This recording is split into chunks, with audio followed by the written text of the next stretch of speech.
오늘은 에베소서 3장 14절로부터 있는 말씀을 가지고 은혜를 나누겠습니다. 우리 에베소 3장 14절 다 같이 읽겠습니다. 이러함으로 내가 하늘과 땅에 있는 각 족속에게 15절도 같이 읽겠습니다. 이름을 주신 아버지 앞에 무릎을 꿇고 비노니.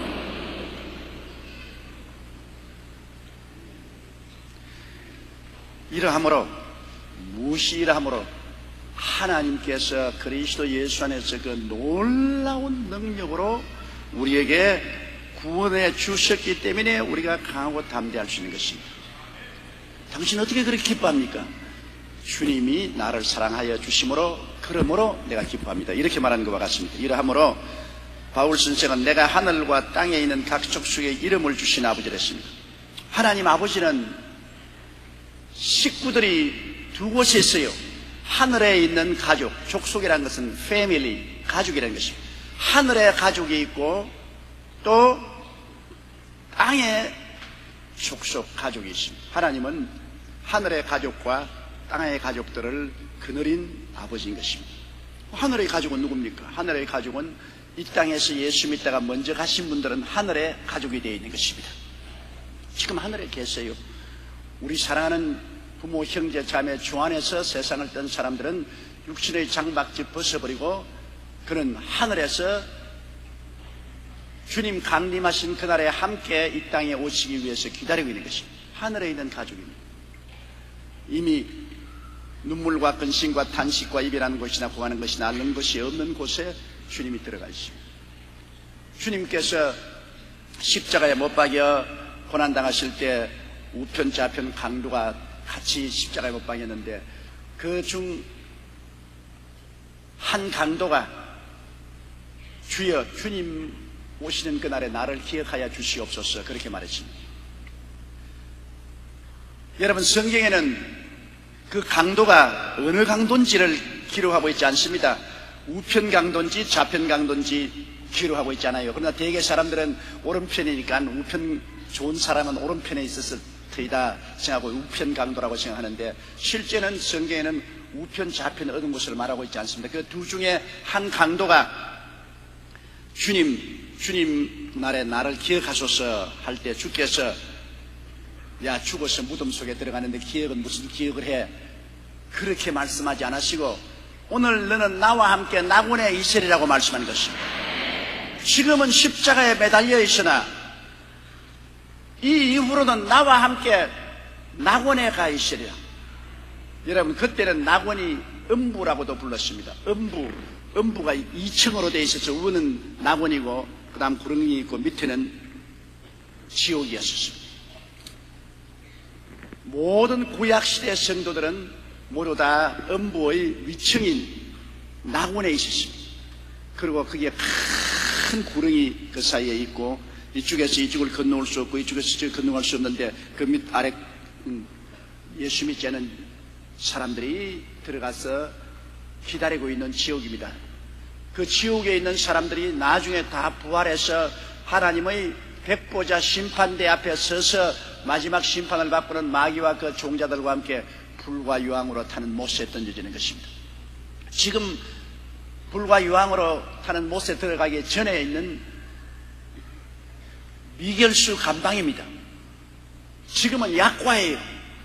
지금은 괴로워도 훗날에 들어갈 불과 유황으로 타는 못에 비교하면 아무것도 아닙니다. 그러나 구원받은 사람은 아브라함 품속에 있어서 그 음부의 1층인 낙원에 들어가 있습니다. 예수님이 내가 오늘 낙원에 너를 데리고 가겠다고 말씀합니다. 예수님이 부활해서 올라갈 때 그 낙원을 천국으로 옮겨버렸습니다. 이제는 낙원이 천국 중심에 들어가 있는 것입니다. 그러므로 우리가 죽으면 없어지는 것이 아닙니다. 육신의 장막집은 벗어버리지만 우리 속사람은 낙원으로 가는 것입니다. 여러분, 예수님이 십자가에 육체는 매달려 있었고 우편 강도 좌편 강도도 십자가에 매달려 있었습니다. 다 죽었죠. 그런데 그 시체 속에 사라졌다고 말하지 않습니다. 그 시체 속에 있다고도 말하지 않습니다. 그 시체는 장막인데 장막을 떠났습니다. 예수님은 낙원에 내려가서 구약시대에 예수님이 오시기를 기다리고 있던 짐승의 피로 언약 맺고 제사 지낸 사람들을 다 구속하시고 주님께서 부활하셔서 승천하실 때 데리고 하늘로 올라가신 것입니다. 그러므로 하늘에 주님이 식구를 가지고 있습니다. 하늘에 이미 구원받아서 올라가 있는 하늘의 식구가 있는가 하면 땅에 있는 하나님의 식구가 있습니다. 족속, 가족, 식구. 그 누구냐? 여러분이 바로 땅에 있는 하나님의 가족인 것입니다. 안 믿는 사람들은 하나님의 가족이 아니죠.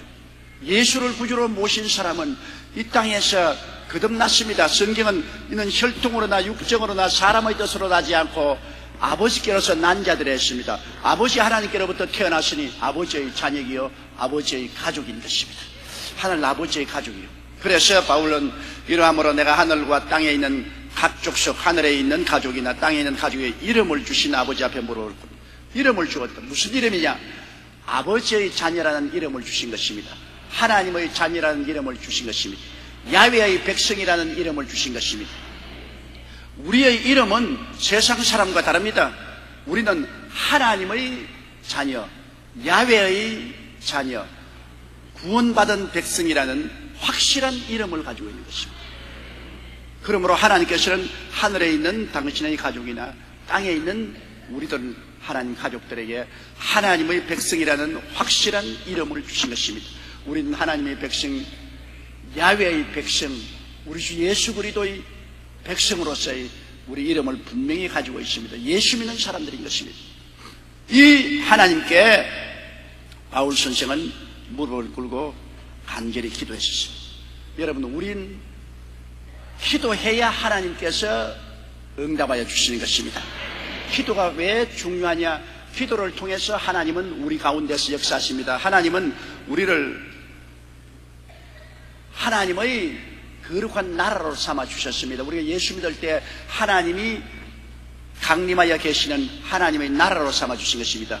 안 믿는 세상은 마귀의 나라입니다. 마귀가 영적으로 점령하고 도적질하고 죽이고 멸망시키를 일을 하는 안 믿는 세계는 마귀의 나라입니다. 그 마귀의 나라 속에 예수 믿는 사람은 하나님의 나라가 되어서 하나님이 그 속에 와서 거하시고 그 사람의 기도를 통해서 역사하는 것입니다. 기도 안 하면 하나님이 나라로 삼고 우리 속에 와 계시더라도 역사를 하지 아니하시죠.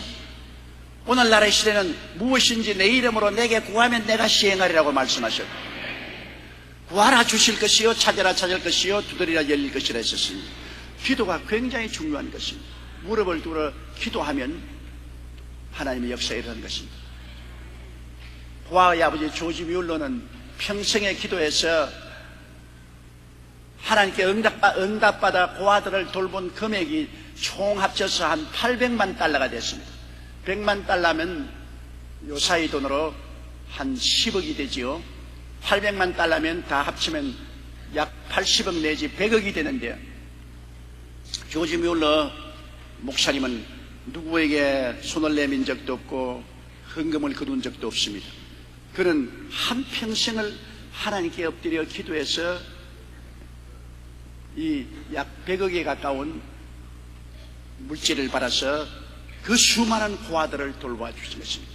그가 80이 되었을 때 어느 신학교에 가서 강의를 했는데 기운이 없어가지고서 일어나서 강의를 못하고 의자에 앉아서 강의를 했습니다. 강의를 하고 난 다음 신학생이 물었습니다.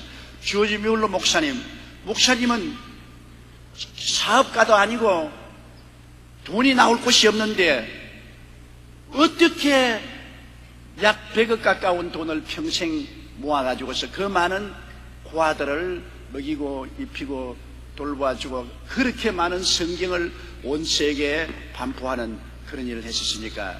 하니까 그분이 몸이 둔하고 다리가 떨려서 잘 못 일어서지만은 억지로 자기 걸상을 누르고서 일어나더니만 돌아서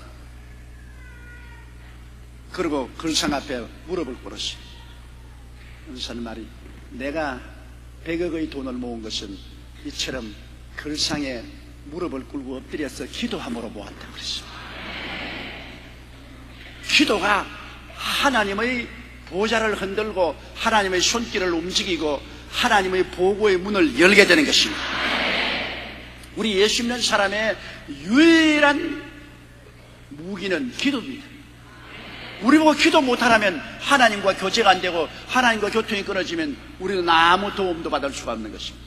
하나님은 우리의 피난처여 요새여 의뢰하는 하나님이신데, 이 하나님께 우리가 통달할 수 있는 길은 기도밖에 없습니다. 그러므로 첫째도 기도요, 둘째도 기도요, 셋째도 기도요. 우린 기도를 통해서 하나님과 대화할 수 있고 하늘에 상달될 수 있고, 하나님은 기도를 통해서 우리의 무거운 짐을 대신 다 인수인계 받으시고 기도를 통해서 우리의 할 일을 하나님이 해주시는 것입니다. 매일같이 여러분의 짐을 하나님께 기도로 맡겨야 돼요. 매일같이 여러분의 일을 하나님께 기도로서 맡겨야 됩니다. 그러면 하나님께서 우리의 짐을 지시고 우리의 일을 해주시면서 우리에게는 인생을 은혜로 살도록 축복해 주시는 것입니다. 그 바울 선생께서 여러분 그 당시에 천하를 복음할 수 있는 것은 기도하는 힘을 가지고서 할 수가 있었던 것입니다. 기도했기 때문에 할 수가 있는 것입니다. 여러분, 우리가 구역장으로나 지역장으로 성공적인 목회를 할 수 있는 길도 기도해야 성령의 능력이 와서 도와주십니다. 기도하지 아니하면 하나님의 능력이 임하지 않죠. 기도를 하면 하나님께서 성령을 통해서 지혜를 주시고 총명을 주시고 모략을 주시고 재능도 주시고 깨달음도 주시고 힘도 주셔서 일하게 만들어지는 것입니다. 기도의 줄을 놓지 않은 이상 절대로 망하지 않습니다. 기도하는 개인도 망하지 아니하고 기도하는 가정도 망하지 아니하고 기도하는 국가도 망하지 않습니다. 온 국민이 주님께 엎드려 기도한다면 하나님은 그 나라를 통해서 위대한 통치력을 나타내시는 것입니다. 그러므로 우리는 기도를 해야 돼요. 기도는 천군 만마와 같은 큰 힘이 됩니다. 오늘날 신문에 보면 미군이 수천 명 한국에서 이라크로 옮겨가기 때문에 우리 한국에 방어의 공백이 생기고 북한의 침략 위험에 노출되지 않냐고 상당히 두려워합니다. 물론 인간적으로 계산하면 그렇게 되어요. 그러나 우리가 하나 알아야 될 것은 한국에 1200만 성도가 있으며 5만 교회가 있고 10만 주의 종이 있는데 우리가 하나님 앞에 기도하면 하나님의 천군과 천사들이 우리를 위해서 싸워주신 것입니다. 기도는 하나님의 군대를 움직이는 큰 힘이 있습니다. 미국 군대가 아닙니다. 한국 군대도 아닙니다. 하늘나라 군대가 우리를 위해서 둘러 진치고 역사해 주시는 것입니다. 기도하는 이상 두려워할 필요가 없습니다. 기도를 안 하면 두려워해야지. 기도하는 이상은 두려워할 필요가 없습니다. 우리가 세상에 살아갈 동안에 다가오는 수많은 어려운 공경이 있습니다. 여러분, 이 공경을 우리가 피할 수는 없습니다. 인간에게는 우리가 운명이라고 말하고 팔자라고도 말하지 않습니까? 폭풍우도 다가오고 어두운 밤도 다가오고 거칠은 길을 걸어가기도 하고 험산줄령도 다가오고 이거 피할 수 없어요. 우린 다 인생을 살면서 이러한 운명의 파도에 부딪히지만은 이를 극복하고 이길 수 있는 길은 기도하는 길인 것입니다. 기도하면 우리와 하나님이 같이 하여 주셔서 산은 낮춰주시고 들판은 평정하게 해주시고 비가 오면 맑게 만들어주시고 폭풍우는 잠잠케 해주시고 하나님께서 우리와 함께 역사에서 기도를 통하여 우리가 모든 환경을 극복하고 이길 수 있도록 만들어주는 것입니다.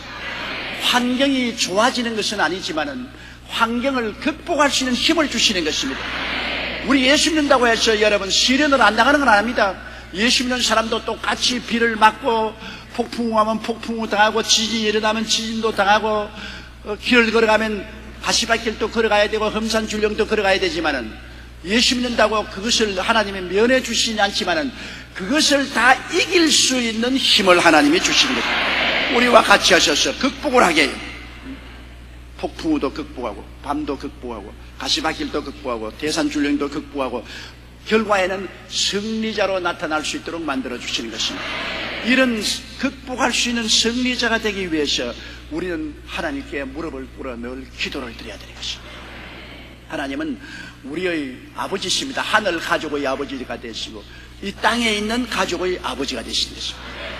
아버지가 자식을 돌보듯이 오늘 하늘 아버지는 그의 자녀되는 하늘의 식구들도 돌보고 땅에 있는 식구들도 돌보아 주신 하나님인 것입니다.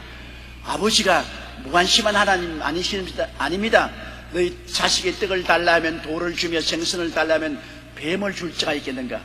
너희가 악할지라도 자식에게 좋은 것 줄 줄 알거든 하물며 천부께서 구하는 자에게 좋은 것을 주지 않겠느냐? 예수님이 얼마나 놀라운 비유로 말씀한 것입니까? 우리 육신의 아버지는 불완전하게 짝이 없습니다.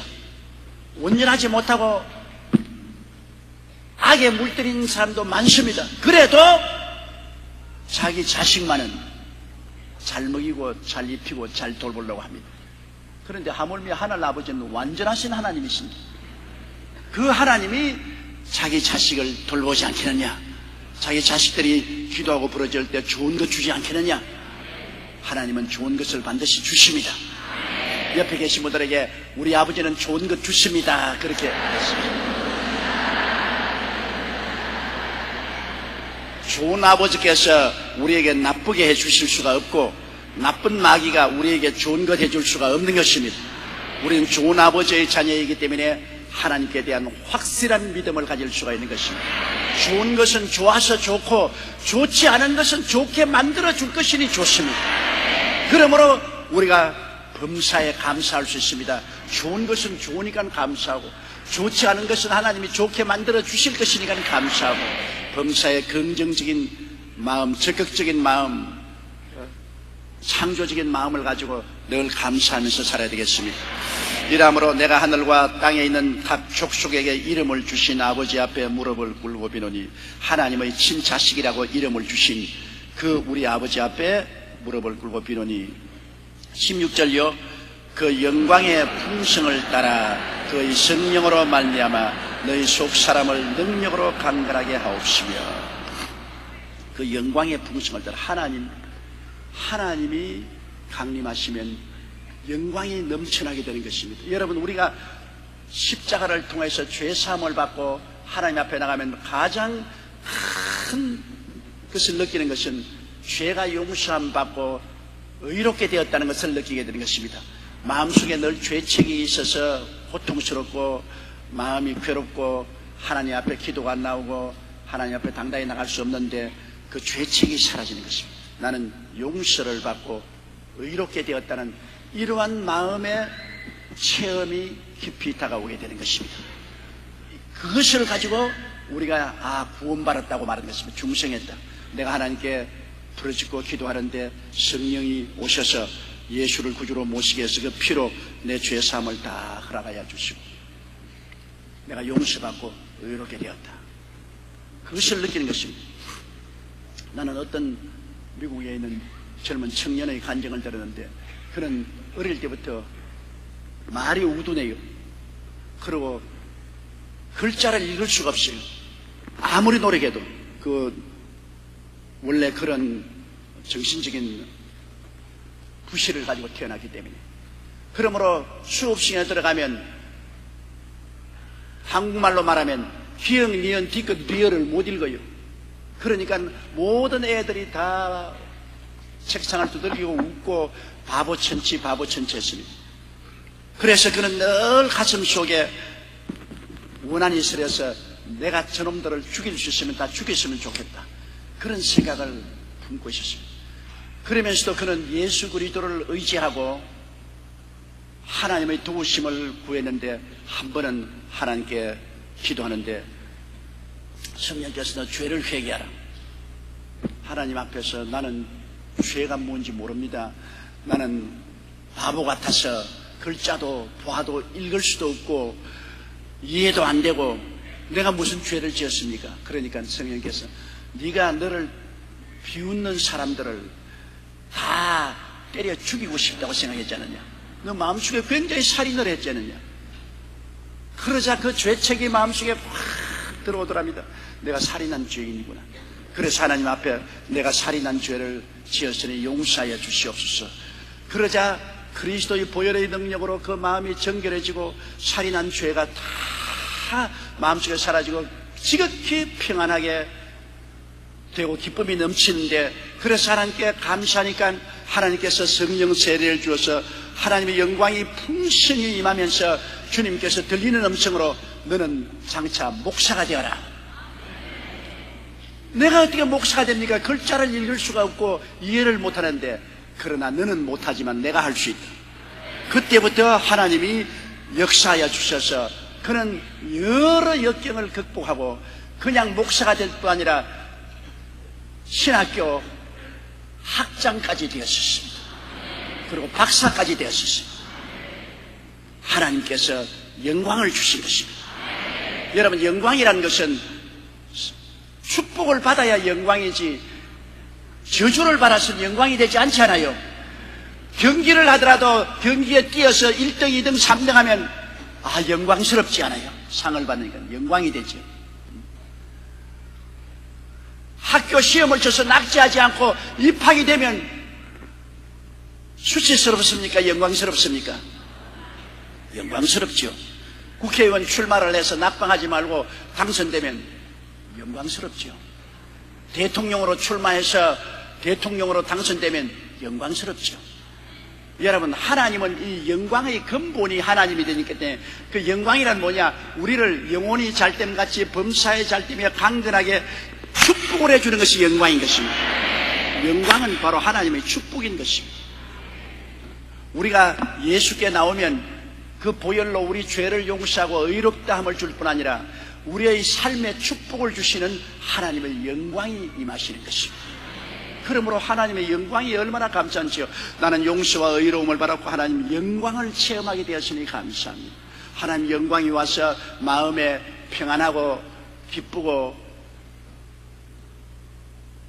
성령의 은혜가 있고 육체의 병도 낫고 가정의 평안도 다가오고 하는 일에 성취도 이루어지고 영광이 같이 하신다. 이야, 하나님 영광이 같이 하신다. 반드시 알아야 될 것은 여러분, 회개하고 예수 믿고 용서와 의롭게 되면은 하나님의 영광이 임하시는 것입니다. 하나님의 영광을 우리가 의지하고 감사하고 찬양해야 됩니다. 하나님의 영광은 여러분을 형통하게 만드는 것입니다. 저주는 우리를 망쳐도 하나님의 영광은 우리를 형통케 하시는 것입니다. 오늘 이 시간에 예수를 구주로 믿으시면 아멘 하십시다. 용서받고 의롭다함을 얻은 것을 확신하면 아멘 하십시다. 그렇다면 하나님의 영광이 임하여 있습니다. 하나님의 영광이 임하여 있다는 것은 하나님이 여러분을 범사에 형통하게 만들어 주시는 거예요. 성경의 바울 선생은 그 영광의 풍성함을 따라서, 하나님의 영광은 한없이 풍성합니다. 하나님은 모든 것을 할 수 있습니다. 무에서 유를 창조할 수 있습니다. 어떠한 악도 선으로 변화시킬 수가 있는 것입니다. 하나님은 무슨 기적도 행해서 우리를 성공하게 만들어 줄 수 있는 것입니다. 이 하나님 앞에 영광은 한없이 많습니다. 그러므로 우리가 예수 그리스도를 믿고 죄사함을 받고 하나님 앞에 나가면 하나님 영광에 참여하게 된다. 천당은 하나님의 영광으로 충만하기 때문에 하늘에 올라가면 의와 평강과 희락, 믿음, 소망, 사랑이 넘쳐나고 모든 슬픔이 다 사라지고 눈물이 사라지고 질병이 사라지고 앓는 것이나 죽는 것이나 공하는 것이 없어지는 것은 하나님의 영광이 계시기 때문인 것입니다. 하나님 영광이 오면은 우리 인생을 빛나게 만들어주고 변화시킬 것입니다. 우리 인생을 빛나게 만들어주고, 마귀가 오면 인생을 캄캄하게 만들지만은 하나님의 영광이 오시면 우리 인생을 빛나게 만듭니다. 그러므로 우리가 예수 이름으로 하나님께 자꾸 기도하고 간구하면, 하나님과 같이 있으면 영광이 우리에게 자꾸 채워지는 것입니다.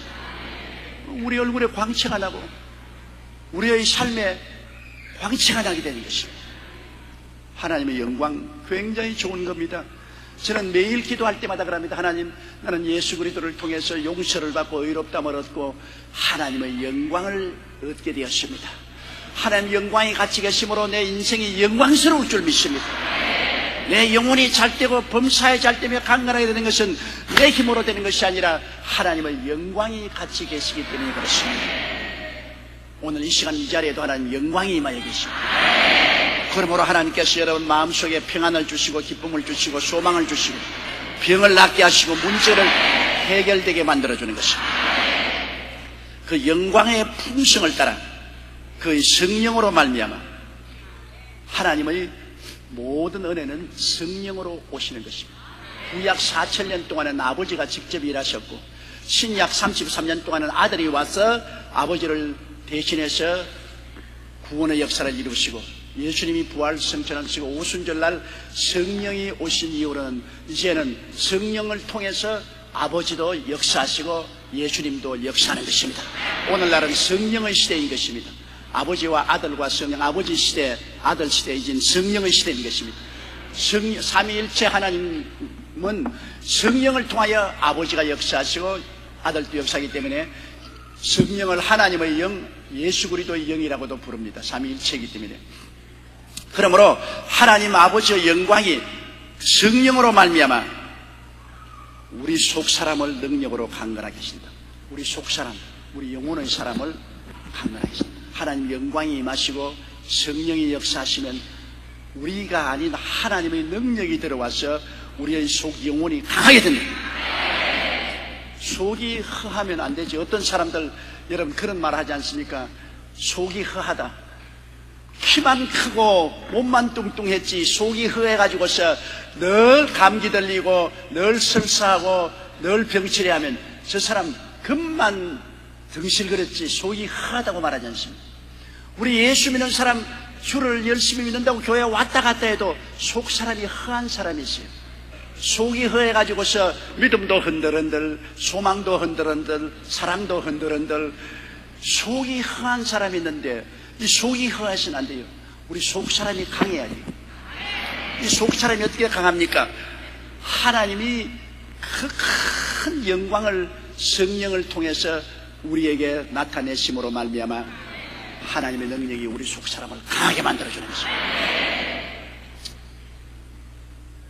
우리가 하나님의 영광을 많이 체험하고 성령의 역사로서 하나님의 역사를 체험하면 체험할수록 우리 속 사람이 강해지는 것입니다.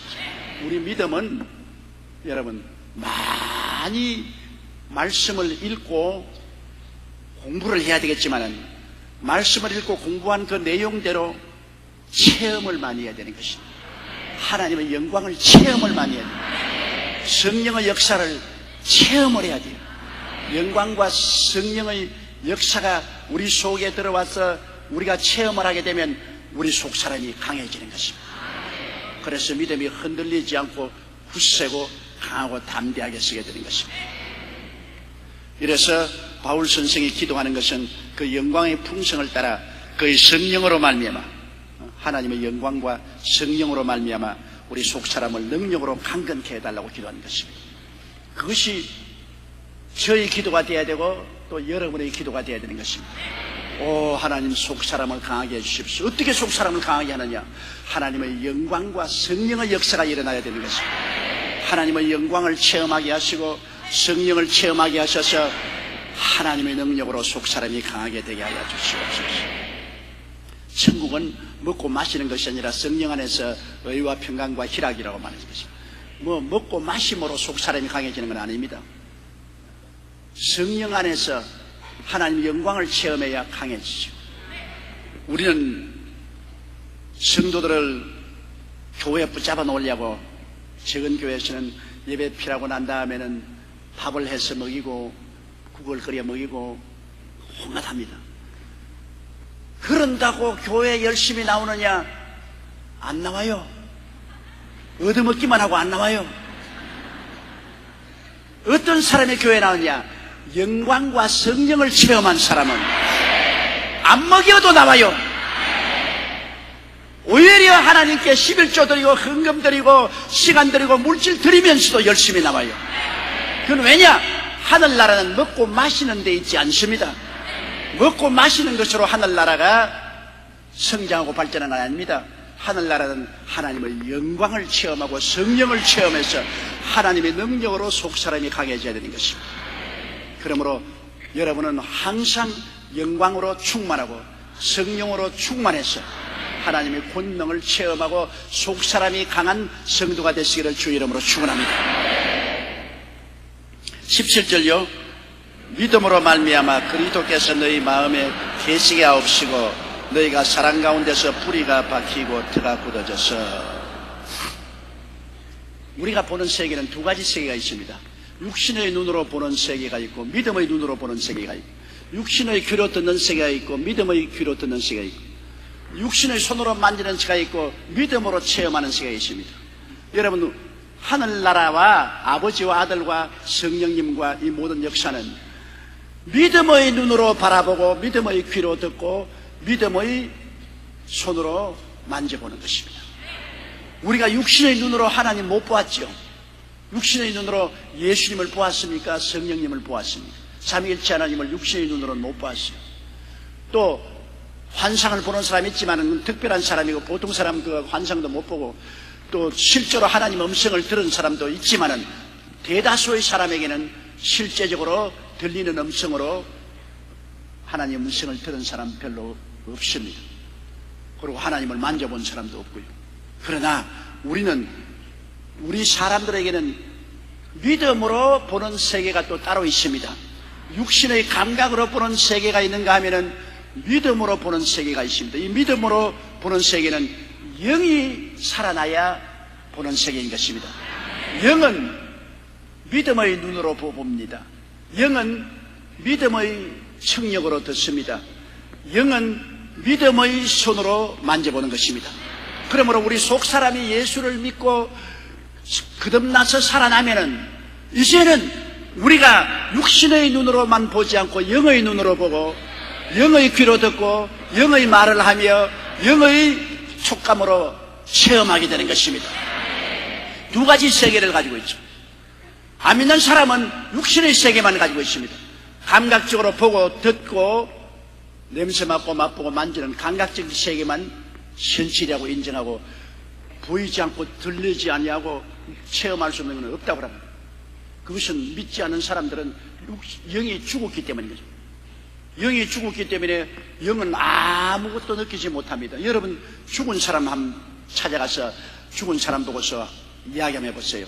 죽은 사람 보고 너 이쁘다, 훌륭하다, 잘났다, 굉장히 좋다 그러다고 해서 무섭니까?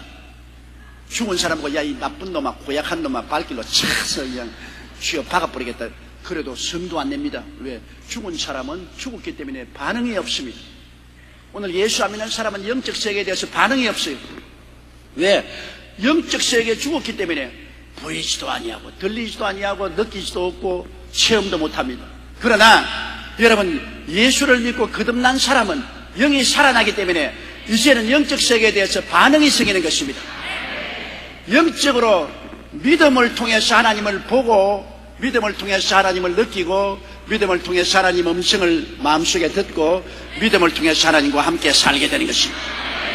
그러므로 믿음으로 말미암지 않고는 그리스도를 주라고 할 수 없는 것처럼 여러분께서 우리는 믿음으로 말미암아 산다는 것을 알아야 되는 것입니다. 우리는 영의 눈이요 귀요 입이요 손인 믿음을 통해서 살아야 돼요. 나의 의는 믿음으로 말미암아 살리라고 말한 것입니다. 이제 감각으로 사는 시대는 육신에 속했을 때 육신의 세계는 감각으로 살지만은 영의 세계, 하나님의 세계는 모두 다 믿음으로 사는 것입니다. 믿음으로. 그러므로 나는 믿음이 약한데요. 믿음이 약한 것이 아니라 믿음을 사용하지 않고 있는 것입니다. 여러분, 믿음은 다 하나님이 예수 믿을 때 주셨어요. 로마서 14장에 보면 각 사람에게 분량대로 믿음을 주셨다고 그랬습니다. 우리가 예수를 믿으면 영적으로 깨어나고 영은 벌써 믿음을 가지고서 거듭나는 것입니다. 그러므로 우리가 마음에 믿기로 작정을 해야 되는 것입니다. 기도하고 성령께 의지하면 믿을 수가 있어요. 기도 안 하면 믿어지지 않습니다. 기도를 하면 성령이 와서 하나님께 맡기고 믿을 수가 있어요. 기도 안 하면 육신의 감각을 보고서 낙심하죠. 그렇기 때문에 우리의 신앙생활은 늘 육신의 감각과 믿음의 세계와의 싸움입니다. 나는 영적으로 보고 믿는데 육신으로는 안 보이니까 거짓말이다. 영적으로 말씀을 듣고 내가 믿는데 육신은 아무것도 못 들었지 않느냐. 영적으로 나는 느끼고 믿는데 육신은 아무것도 못 느끼지 않느냐. 끊임없이 감각과 원수 마귀는 우리의 믿음을 공격합니다. 그러므로 우리의 믿음을 굳건히 세우기 위해서는 믿음은 어디에 서느냐? 말씀에 서야 되는 것입니다. 믿음은 들음에서 나며 들음은 그리스도의 말씀으로 말미암았다고. 끊임없이 말씀을 읽고 말씀을 묵상하고 말씀을 외우는 것 굉장히 좋습니다. 말씀을 많이 외우고 있으면 여러분 육신의 감각이 공격할 때 말씀으로 능히 극복할 수 있는 것입니다. 내가 혹시 병들었을 때 육신은 말합니다. 너 이제 병들어서 이제 병신되거나 이제 죽는다. 그러면 우리는 말씀을 외우시. 제가 채찍에 맞음으로 너희가 나음을 입었나니. 육신의 감각으로는 병들어 죽는 것 같지만은 믿음의 감각으로는 채찍에 맞았으므로 나는 건강하다, 난 나았다, 나는 건강한 사람이다. 그렇게 말할 수 있습니다. 육신으로는 너 이제 망했다. 이제 너를 도와줄 자가 없다. 너는 큰일 났다. 그러면 영적인 믿음으로서는 말씀은 여러분 시편에 있는 말씀대로 야훼는 나의 피란치여 나의 요새여 나의 의뢰하는 하나님이라 하니 제가 너를 새 사냥꾼의 올무에서와 극한 연병에서 건지실 것이다. 나는 하나님께 의지함으로 나는 건짐을 받는다. 말씀은 믿음의 위대한 능력이 되는 것입니다. 그러므로 항상 말씀을 읽고 말씀을 묵상하고 말씀을 많이 마음속에 외워놓으면 여러분 육신의 감각적인 공격이나 사탄의 공격을 당할 때 이를 능히 이기고 우리가 승리할 수가 있는 것입니다. 예수님도 믿음으로 말미암아 마음속에 거하는 것이지. 예수님 눈으로 보았어요? 예수님 음성 직접 들었어요? 예수님 직접 손잡아 봤어요? 안 그래요? 그렇지만은 예수님을 그러면 예수님이 안 계시나요? 웃기는 소리 하네. 예수님이 계시지. 어떻게 계시냐? 믿음으로 말미암아 예수님이 내 속에 들어와 있는 것을 알고 있는 것입니다.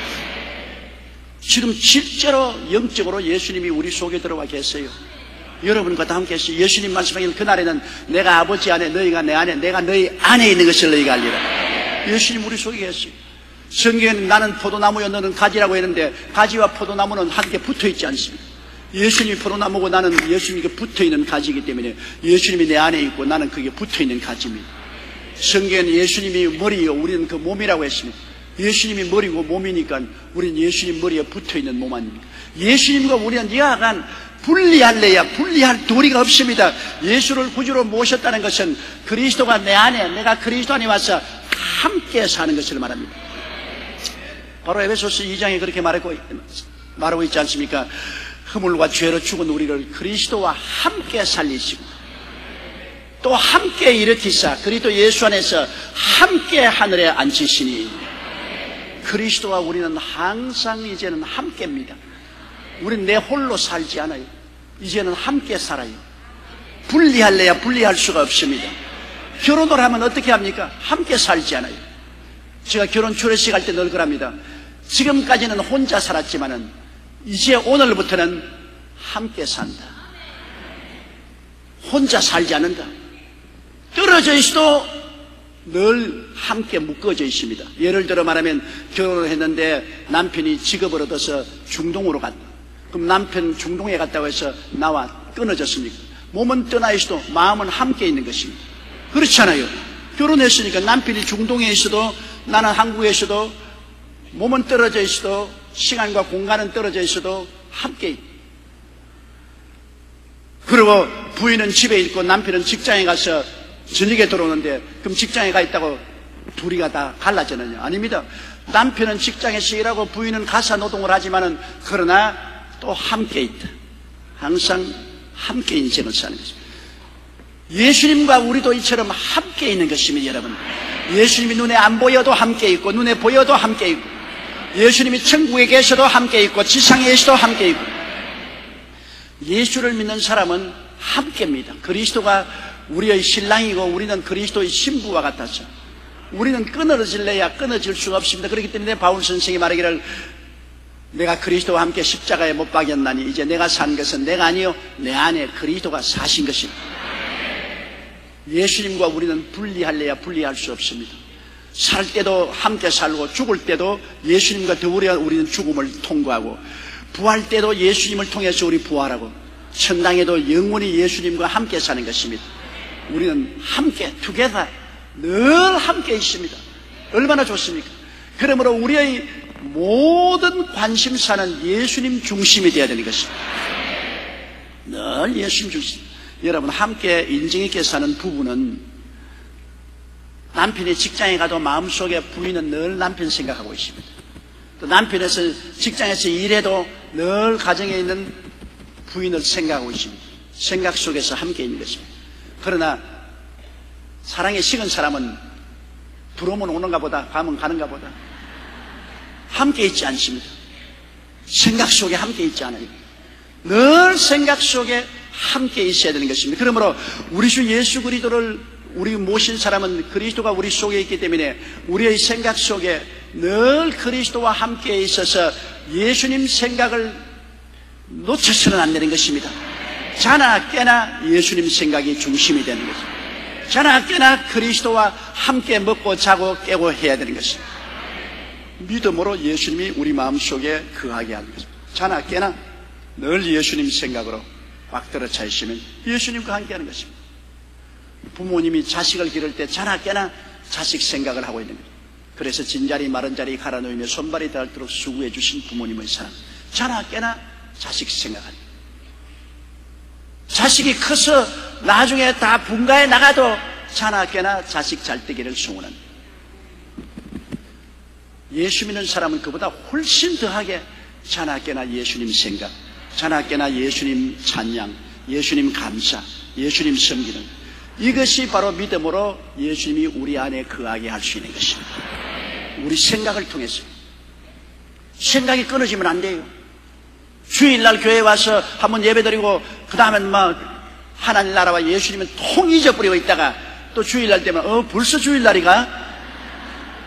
그러면서 성경책 턱턱 문지 틀어서 오는, 그거는 엉터리입니다. 그건 예수님이 속에 계시지 않습니다. 그러므로 여러분, 믿음으로 말미암아 그리스도께서 너희 마음에 계시게 하옵시고라고 말해요. 우리가 믿음을 통하여 우리 생각이 끊임없이 예수님 생각으로 꽉 들어차고 예수님 중심으로 서서 있으면 믿음으로 예수님이 우리 속에 거하시고 계실 것입니다. 예수님이 여러분 속에 계신 것을 믿습니까? 내 믿은 대로 될지어다. 그러면 예수님과 함께 사는 것이요. 예수님께서 함께 살면 예수님이 우리의 짐을 짊어져 주시고 예수님이 우리의 일을 해주시는 것입니다. 예수님이 내 안에서 내 짐 짊어주시고 내 일을 해주시면 나는 예수님께 더 기대어서 예수님을 의지하고 사니 쉽고 가볍게 인생을 살아갈 수가 있는 것입니다. 예수님 함께 계셔서 내 짐과 내 일을 해주신 그 예수님, 은혜의 예수님 얼마나 감사합니까? 믿음으로 말미암아 그리스도께서 너희 마음에 계시게 하옵시고 너희가 사랑 가운데서 뿌리가 박히고 태가 굳어진다. 여러분, 하나님 아버지와 예수님과 성령 삼위일체 하나님은 사랑의 하나님인 것입니다. 사랑. 하나님은 사랑으로 우주를 지었었습니다. 하나님은 사랑으로 만물을 지었었습니다. 하나님은 사랑으로 우리 인생을 지었었습니다. 우리가 하나님을 바라볼 때 언제나 사랑으로 바라봐야 되는 것입니다. 사랑. 그럼 사랑은 뭐냐? 여러분, 사랑이라는 것은 계속해서 허다한 허물을 덮어주는 것이 사랑입니다. 사랑이라는 것은 계속해서 우리를 치료해 주시는 것이 사랑입니다. 그리고 사랑은 우리를 언제나 격려하고 위로하고 힘을 도와주고, 사랑은 우리에게 늘 희생적으로 봉사해 주는 것이 사랑이겠습니다. 여러분, 예수 그리스도의 사랑에서 우리가 떠나면 믿음이 흔들립니다. 사랑으로 말미암아 역사하는 믿음입니다. 나를 사랑해주는 부모님을 믿을 수가 있습니다. 나를 사랑해주는 남편을 믿을 수 있고 나를 사랑해주는 아내를 믿을 수 있습니다. 나를 미워하는 남편 믿을 수 없습니다. 나를 미워하는 아내 믿을 수 없습니다. 나를 미워하는 친구 믿을 수 없습니다. 우리가 믿을 수 있는 것은 사랑 때문에 믿을 수가 있는 것입니다. 사랑이 없으면 못 믿어요. 사랑하기 때문에 믿습니다. 여러분, 개들도 그렇지 않습니까? 주인이 사랑해주면 주인을 보고 꼬리를 막 흔들고 뛰어오르고 좋아하죠. 주인을 믿기 때문에. 그러나 주인이 아닌 다른 사람이 오면은 사랑을 안 해주고 눈을 부리부리 하고 들어오면은 개들이 짖고 물나고 달라들지 믿고 뛰어오르지 않습니다. 사랑이 믿음을 가져오는 것입니다. 사랑 없으면 절대로 믿음을 얻을 수가 없습니다.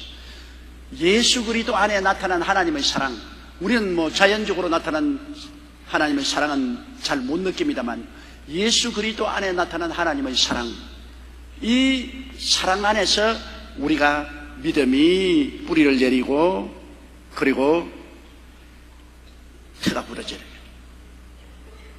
하나님은 눈으로 보지 못했잖아요. 하나님의 아들 예수님을 통해서 우리가 하나님을 보지 않았었어요. 하나님이 우리를 사랑하는지 아닌지 모르잖아요. 예수님을 통해서 하나님의 사랑을 알잖아요. 그러므로 우리의 신앙은 예수님을 통해서 우리가 바라본 그 사랑의 뿌리가 내리고 그 사랑에 우리의 신앙생활에 태가 굳어져야 되는 것입니다. 그리스도는 우리 부모 사랑의 수천만 배 더 큰 사랑인 것입니다. 부모의 사랑이 얼마나 큽니까? 부모 믿을 수 있잖아요. 예수 그리스도의 그 사랑이 너무나 크기 때문에 우리는 그 예수 그리스도의 사랑에 우리 신앙의 뿌리가 내리고 우리 신앙의 태가 굳어졌습니다. 그래서 18절요, 능히 모든 성도와 함께 지식에 넘치는 그리스도의 사랑을 알아. 지식은 교만하게 하고 사랑은 덕을 세운다고 했는데, 여러분 그냥 아는 것하고 마음속에 사랑을 깨닫는 것하고는 틀립니다. 사랑은 지식에 넘쳐요. 우리가 어린아이를 사랑할 때 마음속에서 우리 자식을 사랑할 때 우러나잖아요. 사랑이 우러나잖아요. 또 자기 자식보다도 손자, 손녀는 더 사랑스럽습니다. 자기 자식 때는 그 좀 덜 몰라도 손자, 손녀는 보면은 마음에서 우러난 사랑이죠. 이 사랑이라는 것이 무슨 배워가지고서 지식으로 아는 것이 아니라, 사랑은 그 배워서 지식하는 걸 초월해서 마음속에서 우러나는 사랑인 것입니다. 우러나는 사랑. 그러므로 예수 그리스도에 대한 사랑은 여러분 지식으로 우리가 사랑하는 것이 아니라 성령이 우리 마음속에서 넘쳐나게 만들어주는 것입니다. 성령이 들어와서 하나님의 사랑을 가슴속에 부어주는 것입니다. 우리가 다 예수 사랑할 수 있는 것은 성령이 와서 하나님의 사랑을 부어주었기 때문에 그런 것입니다. 예수님을 보지 않고도 사랑하지 않아요. 어떻게 보지도 않고 사랑합니까? 성령이 와서 내 마음속에 그리스도를 사랑하도록 마음의 감동을 주시는 것이기 때문에, 내가 무슨 머리로 지식으로 다 알아서 사랑하는 것이 아니라 지식을 초월해서 내가 뜨겁게 사랑하는 것입니다. 성령으로 사랑하는 것입니다. 아무리 무식한 어머니도 자식은 뜨겁게 사랑합니다. 자녀 양육에 대한 무슨 학문을 알고 심리학 교육학을 알아서 하는 것이 아니라 아무것도 몰라도 자식을 기른 뜨거운 사랑이 무식한 어머니라도 그 마음속에 넘쳐나는 것입니다. 내가 성경을 전혀 몰라도 깨닫지 못해도 예수 믿고 성령이 오시면 성령이 예수님의 사랑을 마음속에 부어주시는 것입니다. 마음속으로 그냥 예수님을 사랑하게 돼요. 주님의 이름을 부르면 좋고, 예수님의 사랑까지 모이면 반갑고, 교회 오면 기쁘고 즐겁고, 하나님께 감사하고 사랑이 넘칩니다.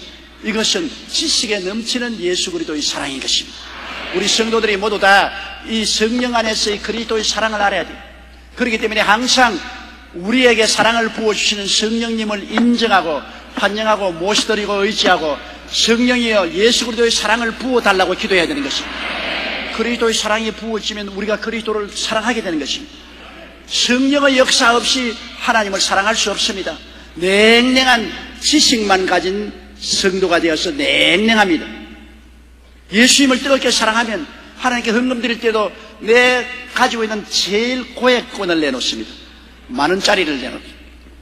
그러나 지식으로 주님을 사랑하는 사람은 헌금하면 10원짜리 찾습니다. 열심히 10원짜리 되죠. 왜? 이무적으로 하니까. 이무적으로 하는 거하고 사랑으로 하는 거하고 틀리는 것입니다.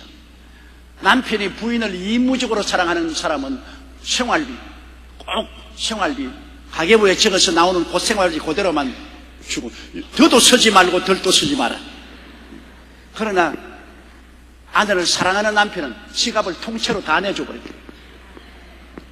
계산하지 않아요. 다 줘버려요. 사랑은 주고 또 주고 한없이 주고 싶은 것이 사랑이겠습니다.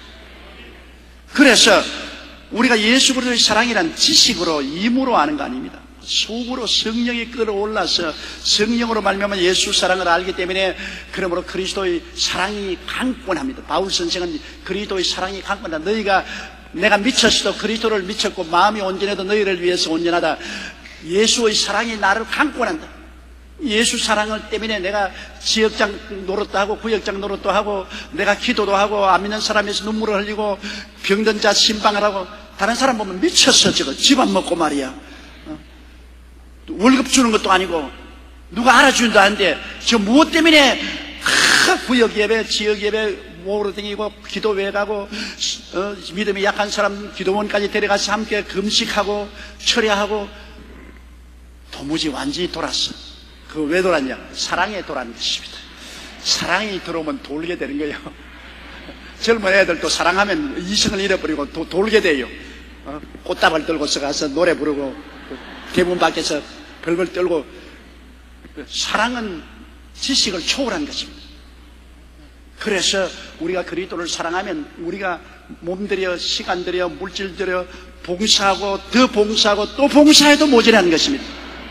그 사랑이 그러나 냉랭하게 돼가지고서 의무적으로 율법적으로 주일날은 가야지 수요일날 갈 필요 없어. 기도 뭐 식기도 때 머리만 하면 숙이면 됐지 뭐. 의무적인 지식적인 신앙, 이것은 사랑이 식어진 것입니다. 사랑이 들어오면 그런 의무적이고 지식적인 것을 초월한 거죠. 그러므로 이게 바울 선생이 말하는 것은 능히 모든 성도와 함께 지식에 넘치는 그리스도의 사랑을 알아. 성령으로 말미암아 부어주신 뜨거운 사랑을 알아서. 19절요.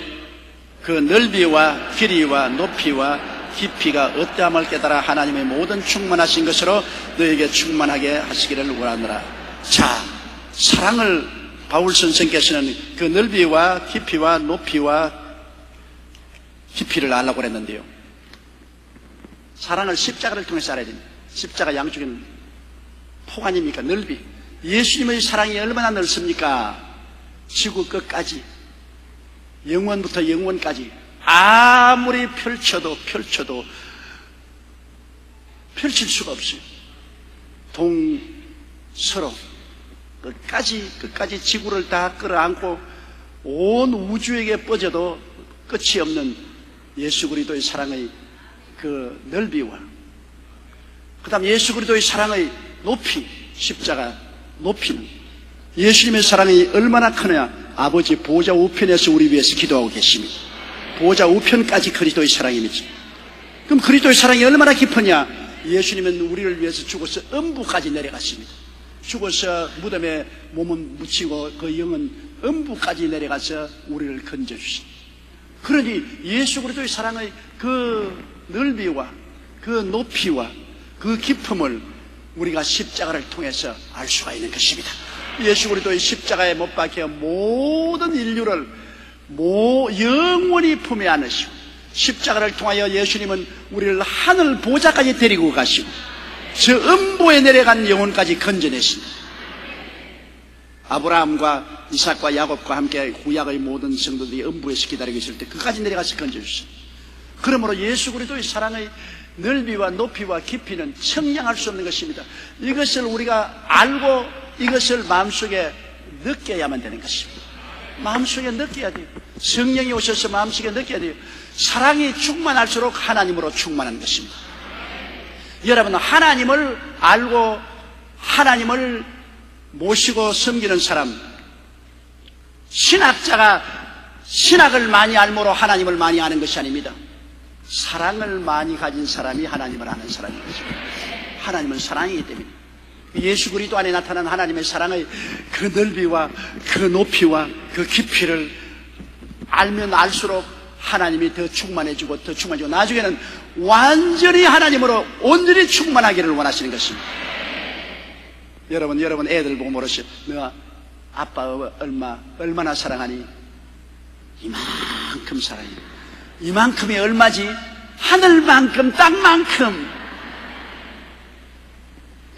참 좋은 표현 아닙니까? 너 하나님은 얼마나 사랑하니? 많이 사랑해. 얼마나 많이가 얼마냐? 하늘만큼 땅만큼. 예수 그리스도의 사랑의 넓이와 높이와 깊이를 알아라. 여러분, 그리스도의 십자가를 통한 하나님의 사랑을 우리가 알아야 돼요. 우리 너무 율법주의자가 되고 너무 형식과 의식주의자가 되어서는 안 되는 것입니다. 하나님의 사랑이 얼마나 큰, 사랑은 뭡니까? 하나님의 그 큰 사랑은 끝없이 우리를 용서하고 우리의 허물을 덮어주시는 것입니다. 끝없는 사랑. 부모가 자식 여러분 용서하는 것 끝없이 용서하잖아요. 끝없이 용서. 하나님의 사랑은 뭡니까? 여러분 우리를 끝없이 치료해주고 고쳐주잖아요. 잘못한 것도 고쳐주고 상처 입은 것도 치료해주고 끝없이 치료해주고. 그리고 하나님의 사랑은 무슨 사랑입니까? 보혈로 자꾸 씻어주신다. 우리 잘못하면 또 씻어주시고 또 흙탕물에 들어가면 또 씻어주시고 또 씻어주시고 하루에 7번씩 이런 분도 씻어주시고. 하나님의 사랑은 또 무슨 사랑이냐? 우리를 추스려 주신다. 힘을 주시고 용기를 주시고 은혜를 주시고 능력을 주신다. 하나님의 사랑은 우리가 생각할 것보다 너무나 커요. 온 하늘을 두루마리로 삼고 온 바다를 먹물로 삼고 온 새 깃털을 펜으로 삼아서 그리스도의 사랑을 적어도 다 못 적는다고 그랬었어요. 하나님의 사랑을 너무 요만하게 생각하지 마십시오. 하늘만큼 땅만큼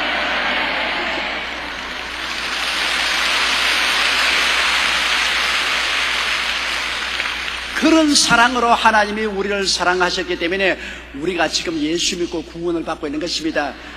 지지리도 못나서 똥오줌 다 사고 콧물 흘리고 흙탕물에 들어가서 밤낮 옷 더러워지고 밤낮 발에는 그냥 흙을 잔뜩 묻혀서 들어오고, 그래도 주님은 다시 덮어주시고 다시 치료해 주시고 씻어주시고 추스려 주셔서 내 사랑하는 자식이라고 품어주시는 그 하나님의 사랑, 이 사랑 때문에 우리가 예수 믿고 천당까지 가는 것입니다. 이 사랑의 넓이를 알고 높이를 알고 깊이를 우리가 십자가를 통해서 알아야 되는 것입니다. 십자가를 통하지 않고는 하나님의 사랑을 알 수가 없어요. 십자가를 통하지 않고는 하나님의 사랑에는 막연하죠. 하나님이 사랑한다, 막연하죠. 막연해. 뭐 우리가 참 아름다운 꽃을 볼 때 그 사랑을 느낄 수도 있죠. 하늘의 별들을 봐도 느낄 수도 있죠. 그러나 막연하죠.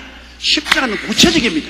하나님이 사람으로 오셔서 우리 위해서 십자가에서 몸을 찢고 피를 흘려서 우리를 하늘만큼 땅만큼 사랑해 주셨다.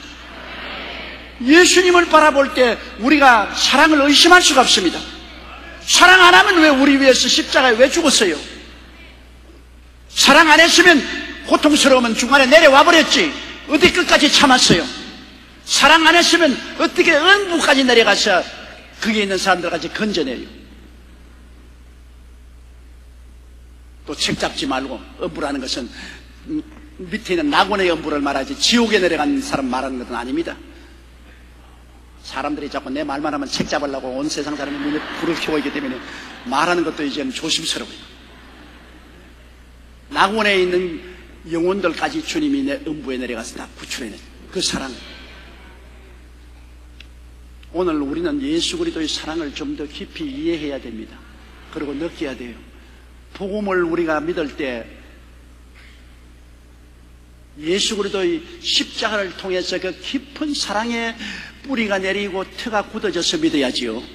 사랑의 뿌리가 내리지 않고 터가 있지 않으면 항상 율법으로 사람들을 벗기고 핥히고 흑칠하고 짓밟습니다.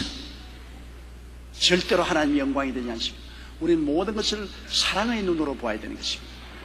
사랑으로 보고 사랑으로 생활하고 사랑으로 교제해야 되는 것입니다. 하나님은 사랑이십니다. 예수 그리스도 안에 구체적으로 십자가에 하나님의 사랑이 나타나는 것입니다. 그러므로 이것을 알고서 여러분 이 성경을 한번 읽어보 17절부터 우리 19절까지 다 소리내서 한번 읽으십시다.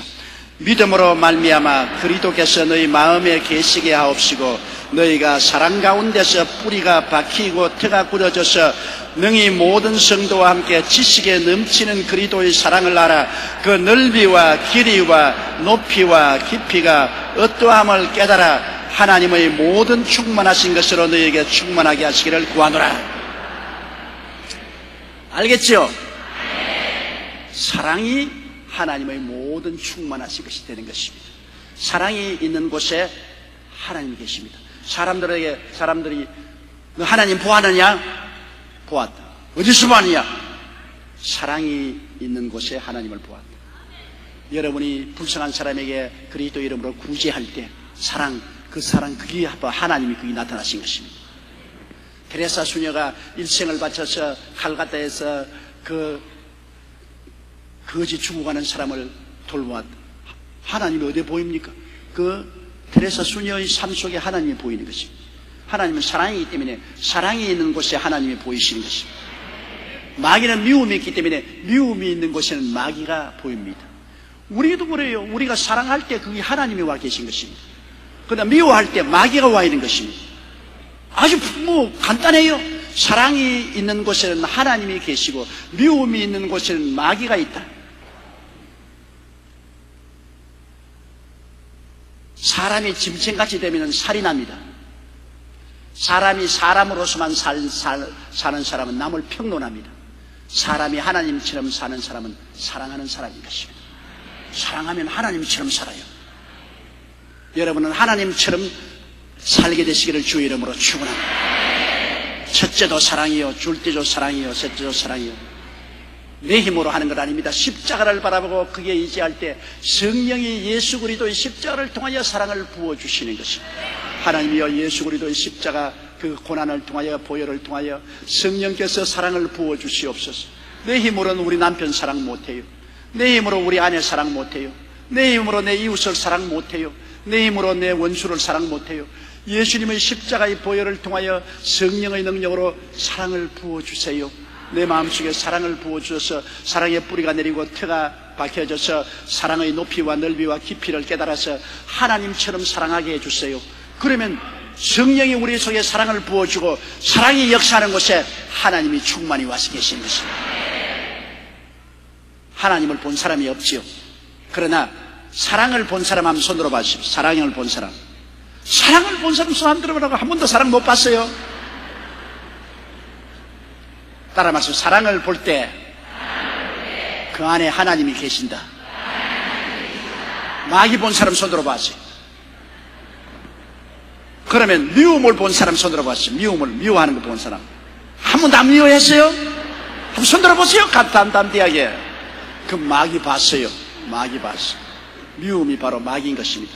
사랑은 하나님이시고 미움은 마귀입니다. 집에 가서 여러분 남편 미워하거들랑 아이고 마귀 왔다. 별 도리 없습니다. 사랑하거들랑 하나님이 와 계신다. 그래요. 간단해요. 그거 복잡하게 신학적으로 해석할 것이 아니에요. 간단한 것입니다. 사랑이 오면 하나님이 오시고 미움이 오면 마귀가 온다. 미움은 살인하는 죄. 미움은 살인합니다. 사랑은 살려줍니다. 사랑이 좋지요. 사랑은 어느 곳에 가나 살려주는 손길이고 미움은 어느 곳에 가나 죽이는 손길인 것입니다. 미워하면 시기하고 분노하고 질투하고 흠벗고 알가벗기고 핥히고 흑칠하고 짓밟고 온갖 짓 다 하잖아요. 사랑하면 사람은 덮어주고 품어주고 치료해주고 맑혀주고 추스려주고 사랑이 얼마나 좋아요. 사랑하는 남편, 사랑하는 아내, 사랑하는 부모, 사랑하는 자녀, 사랑하는 이웃이 되시기를 예수 이름으로 축복합니다. 이 세상을 살기 좋게 만드는 것은 하나님의 사랑밖에 없어요. 살기 좋은 가정, 살기 좋은 이웃, 살기 좋은 나라가 되려면 사랑을 해야 돼요. 어제 노무현 대통령이 5.18 묘지에 가서 말씀할 때 국민적인 화합이 이루어져야 된다. 그래야 이 나라가 잘 살겠다. 참 올바른 말씀입니다. 국민적인 화합이 이루어져야 돼요. 서로 물고 찢고 싸우면 다 망해요. 전라도가 어디 있고 경상도가 어디 있어요? 한 국민이지. 젊은 사람, 늙은 사람 왜 갈라져요? 다 하나지. 잘 사는 사람, 못 사는 사람도 다 우리 한 동포지. 서로 화합해서 살면 잘 사는데 어떻게 화합이 됩니까? 사랑이 있어야 화합이 되는데 사랑이 내 마음으로 됩니까? 사랑만은 내 마음으로 안 돼요. 사랑은 십자가를 통해서 이루어지는 것입니다. 그러므로 우리 국민이 화합하려면 예수를 믿어야 되는 것입니다. 예수 십자가로서 우리가 하나가 될 수 있는 것입니다. 사랑은 거기에서 강물처럼 넘쳐나는 것입니다. 십자가를 통해서 사랑이 넘쳐나는 것이지 십자가 이외에는 이론적으로는 알지요. 사랑해야 되고 화합해야 된다. 이론적으로 알지만은 실제로 되나요? 실제는 안 돼요. 성령의 능력이 아니고는 안 되는 것이니까.